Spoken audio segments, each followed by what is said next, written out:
Good morning everybody.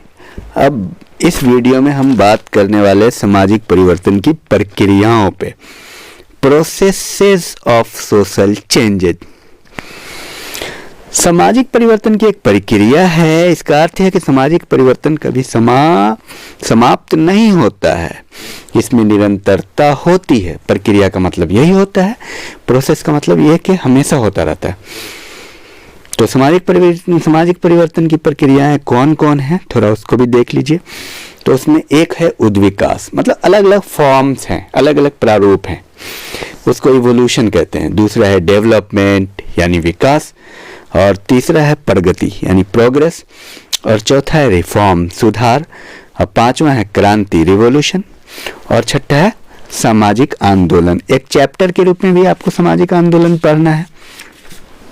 तो चलिए हम बेसिक कॉन्सेप्ट को लेकर के चलते हैं। तो सामाजिक परिवर्तन की जो प्रक्रिया उद्विकास है, आखिर ये है क्या? तो उद्विकास शब्द अंग्रेजी का रूपांतरण है इवोल्यूशन। ठीक है, इवोल्यूशन लैटिन भाषा का शब्द है इवॉल्वियर से लिया गया है। इवॉल्वियर शब्द के अक्षर ई का अर्थ है बाहर की ओर, वॉल्वियर शब्द का अर्थ है फैलना। इस प्रकार इवॉल्वियर शब्द का अर्थ है बाहर की ओर फैला हुआ।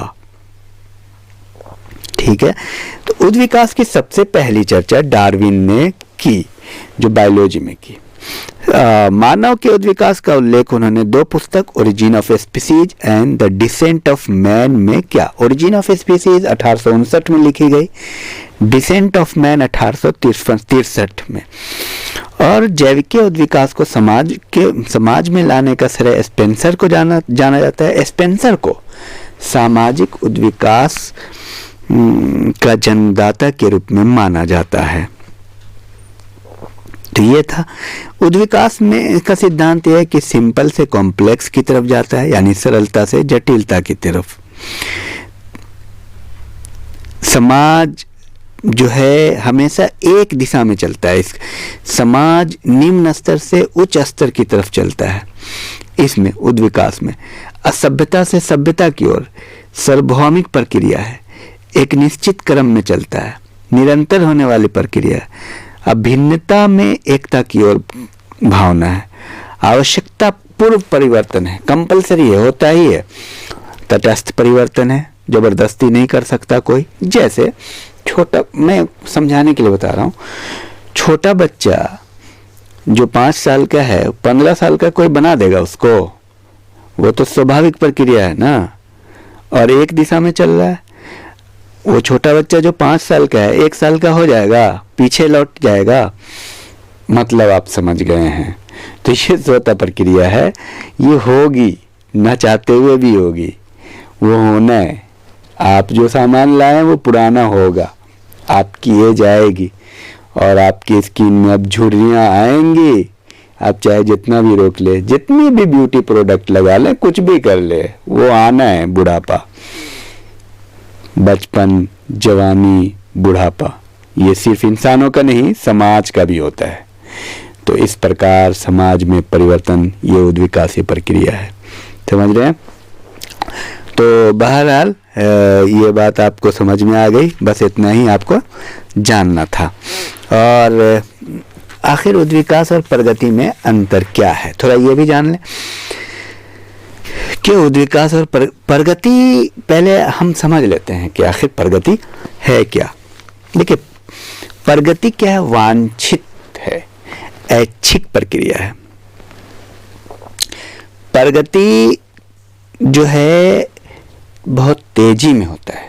प्रगति का मतलब आप अपने हाथ से जिस काम को आगे बढ़ाते हैं वो प्रगति है। खुद से अच्छाई के लिए जो काम करते हैं, जब किसी परिवर्तन को समाज के हित में अच्छा माना जाता है, लाभकारी माना जाता है, उसे प्रगति कहते हैं। प्रगति में समाज में परिवर्तन निश्चित दिशा में होता है। अब मान लीजिए आप खास तौर से आईएएस की तैयारी कर रहे हैं, तो ये प्रगति हुआ स्पेशल। और कोई आदमी को कुछ करेगा ही नहीं तो जवान तो हो ही जाएगा, उसमें अच्छा और बुरा कुछ भी नहीं है। प्रगति का मतलब समाज में अच्छाई के, जैसे समाज में बिजली लाना, सड़क होना, परिवहन व्यवस्था विकसित होना, टेक्नोलॉजी आना, साइंस एंड टेक्नोलॉजी आना, कंप्यूटर आना, ये सब प्रगति है। तो ये बात आपको समझ में आ गई। तो प्रगति वांछित उद्विकास है, प्रगति तुलनात्मक है, प्रगति की तुलना आप कर सकते हैं। प्रगति सामूहिक जीवन से संबंधित होती है और प्रगति स्वचालित नहीं होती उद्विकास की तरह। प्रगति की धारणा केवल मनुष्य से संबंधित है। आप देखिए गाय भैंस में प्रगति होती है, कोई साइंस एंड टेक्नोलॉजी वो चाह के कुछ परिवर्तन कर सकता है? नहीं। प्रगति में लाभ अधिक होता है, हानि कम होता है। उद्विकास का कुछ नहीं कह सकते। प्रगति भी की धारणा परिवर्तनशील है। तो ये है, देखिए उद्विकास एक जैविक धारणा है और प्रगति एक नैतिक अवधारणा है। उद्विकास में नैतिकता का अभाव होता है, प्रगति में नैतिकता भी होती है। आप वही काम करेंगे समाज के लिए फायदेमंद है, लेकिन उद्विकास में आपके अनुसार नहीं हो रहा है ना, स्वतः हो रहा है। उद्विकास की प्रक्रिया सभी देशों में समान है, प्रगति अलग अलग देशों में अलग अलग है। कोई सड़क बना रहा है, कोई हवाई जहाज बना रहा है। उद्विकास किसी भी दिशा में होने वाला कोई भी परिवर्तन जिसमें कोई निश्चितता नहीं होती। प्रगति में निश्चितता होती है। आपने सड़क इतनी बनानी है, आपको अब कार बनवाना है, आपके समाज में कंप्यूटर आ गया, तो एक निश्चित है, आपको पता है कि क्या होना है। उद्विकास का क्षेत्र निश्चित नहीं है और प्रगति निश्चित दिशा में चलती है। उद्विकास एक निरंतर होने वाली स्वचालित प्रक्रिया है, प्रगति निश्चित प्रक्रिया है जो व्यक्तियों के प्रयासों से होते हुए। उद्विकास की प्रक्रिया का संबंध जीवित प्राणियों से है, प्रगति का संबंध खनिज पदार्थ, उत्पादन के साधन, कच्चे माल आदि से भी होता है। उद्विकास की प्रक्रिया इतनी जटिल तथा दीर्घ होती है कि कोई भी व्यक्ति इसको जान नहीं सकता। प्रगति की प्रक्रिया सरल और तीव्र गति से होती है। उद्विकास का संबंध केवल एक व्यक्ति या प्राणी से होता है, प्रगति का संबंध सामूहिक होता है। उद्विकास एक आंतरिक तत्वों पर आधारित है, प्रगति का संबंध बाहरी तत्वों से है।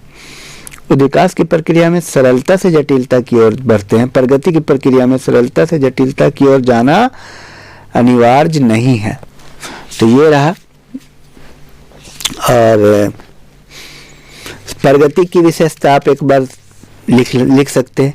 आगे बढ़ने की दिशा है, इसमें अर्थ में अस्थिरता और असमानता है, सार्वभौमिकता का अभाव है, हर जगह एक जैसी प्रगति नहीं होती, इच्छित दिशा में विकास है, समाज कल्याण पर आधारित है, समाज द्वारा स्वीकृत है, समूह द्वारा निश्चित उद्देश्य है, चेतन प्रक्रिया है और सदस्यों का कार्य क्षमता पर निर्भर करता है, मापदंड की भी व्यवस्था है, सामाजिक मूल्यों पर आधारित है, सामाजिक गुणों में वृद्धि का साधन है प्रगति। तो अच्छा, सामाजिक प्रगति और ये सारी जो प्रक्रियाएं हैं, आखिर वो प्रक्रियाएं होती क्यों है, ये भी एक और एक प्रक्रिया है। देखिए ये सारी जो प्रक्रियाएं हैं, जो भी प्रक्रियाएं हैं, उनको बल कौन दे रहा है, उनके लिए फैक्टर कौन है जो ये इन सारी प्रक्रियाओं को आगे बढ़ा रहा है। जैसे खास तौर से प्रगति है, विकास है, विकास की भी हम बात करेंगे, आंदोलन है। इसके लिए जो फैक्टर है वो है जो इनको आगे बढ़ा रहा है, जो इनके लिए सहायक है सामाजिक प्रगति के लिए और विकास के लिए। तो वो है औद्योगिकरण, पहला पॉइंट। उसके बाद है नवीन आविष्कार, उसके बाद है नियोजन यानी प्लानिंग, उसके बाद है शिक्षा एजुकेशन, और उसके बाद है नगरीकरण यानी अर्बनाइजेशन। उसके बाद आप लिखिए गतिशील नेतृत्व लीडरशिप, प्रौद्योगिकी उन्नति टेक्नोलॉजिकल डेवलपमेंट, गतिशीलता मोबिलिटी, अनुकूल भौगोलिक पर्यावरण एडेप्टिव ज्योग्राफिकल इन्वायरमेंट, और स्वतंत्रता एवं समानता यानी फ्रीडम लिबर्टी यानी इक्वलिटी। और ये सारी चीज़ें हैं, इनके कारण ये सब प्रोसेस आगे बढ़ता है, सामाजिक विकास और प्रगति। और सबसे महत्वपूर्ण है औद्योगिकरण, नगरीकरण, पश्चिमीकरण, आधुनिकीकरण, संस्कृतिकरण। ये सारे जो करण हैं, पश्चिमीकरण, इन सब ने समाज में परिवर्तन लाने का काम किया है, परिवर्तन के ये बड़े कारक बने हैं। अब जान ले सामाजिक आंदोलन क्या है। हालांकि इस चैप्टर को हम लोग अलग से भी पढ़ेंगे, तो जब अलग से पढ़ेंगे तो इसको अभी मैं रहने देता हूँ, बल्कि क्रांति की बात कर लेते हैं, क्योंकि सामाजिक आंदोलन तो अलग से पढ़ेंगे ही पढ़ेंगे।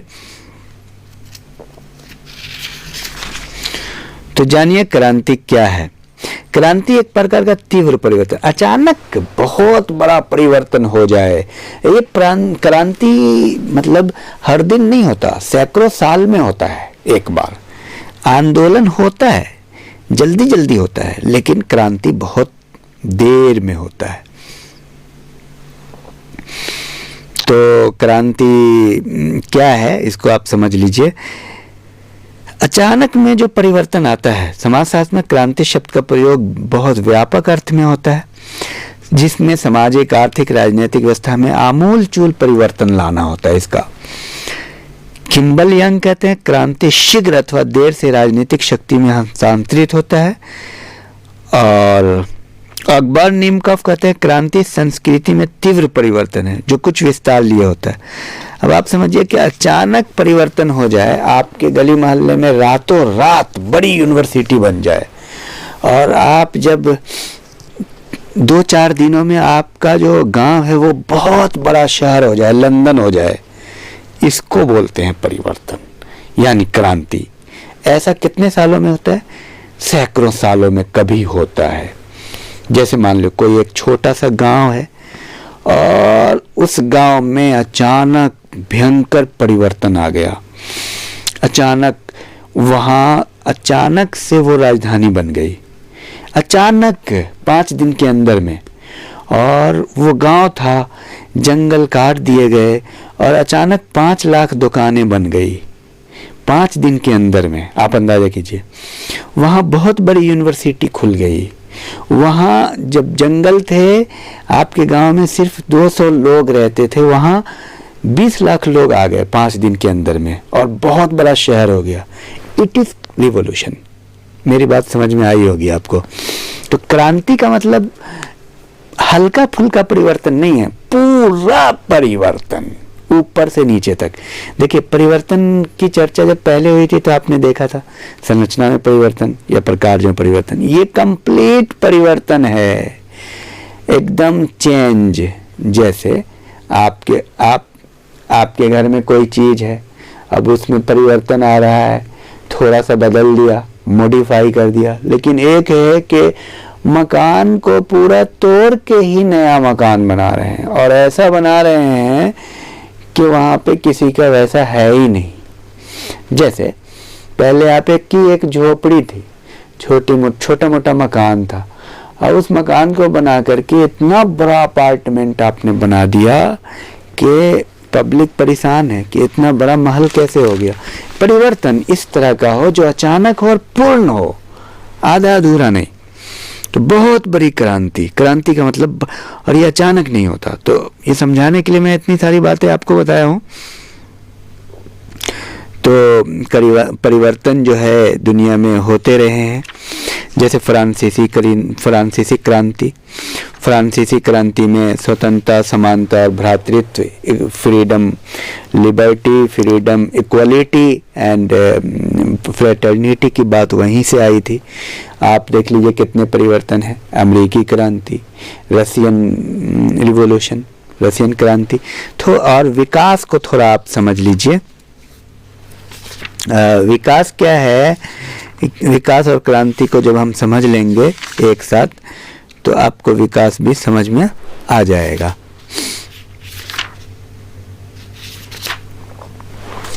तो देखिए विकास जो है, विकास का संबंध जो है आर्थिक वृद्धि एवं औद्योगिक उन्नति से है मात्र।